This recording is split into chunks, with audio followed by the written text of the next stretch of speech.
Hello, I decided to make a video today for my makeup for the Hollywood Bombshell Bride tutorial that I did recently.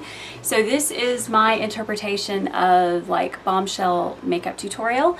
It includes an exaggerated mole, very defined eyebrows, very flicked out wing liner, only outer corner lashes, slightly extended top lip, a few things that I think make it just a little bit more dramatic and a little bit more bombshell.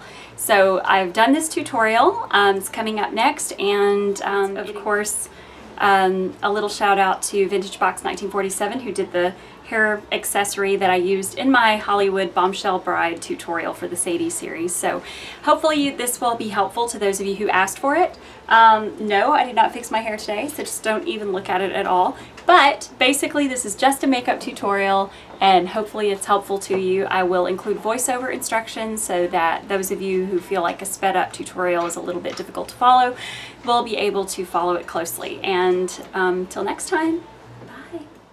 Okay, so I'm starting with a very fresh, clean face, moisturized, and I am going to prep my lips with some lip balm. This is the BURT'S Coconut Lip Balm. I'm just going to use it to prep my lips because red lipstick tends to dry my lips out, so I want to make sure they're nice and moisturized first. And I'm going to prime first. The primer that you use is up to you. I like this primer because it's a radiance boosting primer, so it actually has a little bit of a pinky glowy look to it underneath the foundation, and since I'm using a matte foundation with no shine, no satin finish, I just kind of like that this gives it just a little bit more depth. I don't really like a completely flat matte foundation, but I do like it to look traditional and flawless. And my favorite matte foundation is the China Doll foundation from Napoleon PERDIS. It's pricey, but it's being discontinued in this country, so you may be able to find it at Dillard's or other department stores at 50% off. I know this is 50% off where I work. And it is an incredible foundation. They don't have a very wide color range, but this one matches pretty close to my skin, and it's number 2B. And I'm going to use my Sigma foundation brush. This is the domed foundation brush I featured in my favorites for summer. And I'm just going to kind of do downward strokes first to sort of spread the foundation evenly, and then I'm going to start buffing, and you'll see that I buff carefully into the hairline and everywhere else. Oh, maybe you won't see that. I guess I edited that out, but do buff into your hairline. Then I'm going to use a concealer. This is actually just one of those little airbrushed illuminating concealers. They have them from just about every company. I really love this one. It has pretty good coverage, but it also illuminates the area. And I'm also going to use it under my eyebrow. You'll see that I didn't put this out underneath my eye very far because I'm going to blend it from that inward section where the darkness is most apparent. And then I'm going to use my ring finger to just press it in and blend it using the warmth of my finger to kind of melt it into the skin. That's going to give it a flawless finish because we've just used such a good foundation. Don't really need all that much concealer, but it's also going to give it an illuminating quality.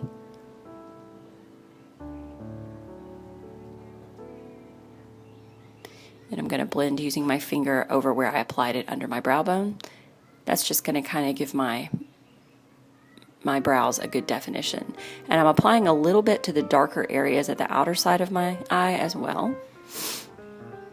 Now I'm going to prime my eyelids. I'm using my Shadow Insurance. You can use any primer that you like, anything that works for good longevity, and checking to make sure it all looks even. I'm going to start with my brows. I'm doing the Anastasia brow pen first. NYX has one that is just as good as this though, so you do not need this one. But this is the one in Universal Light, and I'm using it just to define the brows. Usually I only use it on the bottom to define my brows on the bottom, but I am using it for this particular look because this does call for such defined brows. I'm using it on the top as well. You may or may not see that. I'm not sure if I edited that out or not, but I did define the top as well. So you want to make sure especially to concentrate on defining the arch. And I feel like this pen just makes it a lot easier than using a brush and a brow pomade or an eyeshadow or anything else. You may see your sounds in the background occasionally. I'm not alone in this room. Okay, so now I'm going to take my Napoleon PERDIS brow pencil. I prefer the Anastasia Brow Wiz, but this one's good too. And I'm just going to do little sketching motions until I fill in my brows entirely. This one is a blonde brow pencil. Make sure you have one that is suitable for your hair color. Don't go too dark. It'll be too harsh. Don't go too light. It won't give you the right look. So this is the one that I've chosen. And I also set this with an eyeshadow and blended it carefully with a blending brush. I didn't show the eyeshadow, I don't think. I'm going to start with my actual eyeshadow now. This palette is perfect because it's a neutral matte palette and it's got warm tones in it. I really, really like the warm tones of this palette. I think it's great for bridal. So I'm going to use the nude beige shadow all the way from lid to lash line to brow, all over to sort of provide a base for this look. This is a very simple eyeshadow look, so it's not anything to worry about. And I'm using this Real Techniques eyeshadow brush to apply the next darkest shade, which is also qualifies as a highlight color. But because of the lightness of the base coat, this is actually going to give us just a little bit more depth in our crease. We're going to apply it from the outside in and then just sort of blend along the crease. That just gives you a little bit more definition. And then go in with the third lightest color, which is sort of a warm sable brown. And I'm concentrating that more in the crease than the other one. You'll see that I concentrated on the outside edge. But I start at the outside and then I blend with a blending brush to just sort of make everything look completely seamless. And as you can see, it's just a very, very subtle gradient from the outside to the inside. And then I take the lightest shade and I go back over the lid. And this is going to make that definition more apparent at the crease. So I tend to layer a lot in this type of look because I like the softness that it gives. I'm patting this on with just a regular eyeshadow brush. And then I'm going to go back in with my sable color and use that as a liner and an angled brush. From the outside corner to the inside, I'm not bringing it too far in.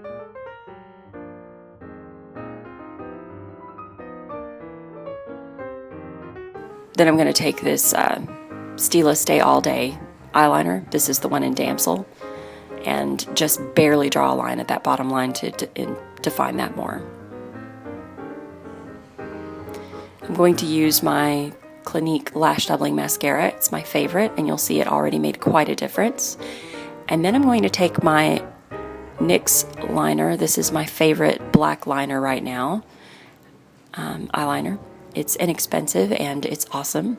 And I'm going to draw a pretty exaggerated wing. For this look, especially for photos, you want it to have a pretty dramatic look, but not too thick. We don't want it to go to 60s. So I'm keeping the wing itself pretty intense. It's a good flick. But the line above my eye is not too thick. And I'm going to apply lashes. These are natural lashes. It's not necessary that you use these specific ones, but I'm literally cutting these in half and applying 1/2 to each outer corner, and that is it. I don't want the lashes to be too dramatic because I don't want it to go from bridal to stage. But as you can see, it enhanced that outer edge and that dough quality of the liner. And then we're going to move on to blush. This is a cream blush. It's actually a cream to powder blush from CLARINS. Use any cream blush you like. The cream blush step is important though, because blush is the first thing to go on brides. So use the cream blush first. And then after you've applied your cream blush, intensify any moles that you want. I know that seems silly, but it looks really good in pictures. And it will definitely bring to mind that bombshell look. And then you could take your DERMABLEND Original Setting Powder, please no substitutes, and blend that all over everything, except for, of course, your eyes. You don't need to do that. But all your foundation, the blush, the beauty mark, everything, it will stay all day long. This stuff is amazing.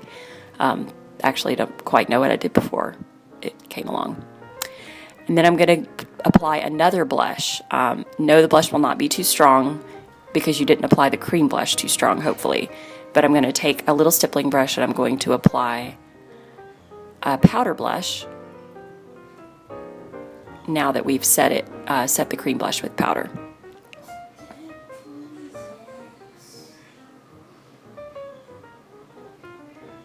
And just make sure it's not too heavy, but that it will stand out in pictures. And then you can move on to your red lipstick. This lipstick is extremely beautiful. It's a blue red, and it's kind of a lacquer look lipstick. It's definitely not matte. I didn't want a matte. I like a shine. You don't have to go with shine. It's absolutely up to you. A lot of people would argue that a bombshell look has more matte to it, but I really like a shiny lip, so I keep my lips shiny. And carefully mash your lips together. You'll see that what happens is they will instantly look fuller, and that will make the lip line more apparent. The lipstick will actually settle into your lip line when you do that. So just keep doing it until you feel like that your lip line is completely visible. And then you can go in with your lip liner and define the lips and do your finger pop so that you don't get it on your teeth.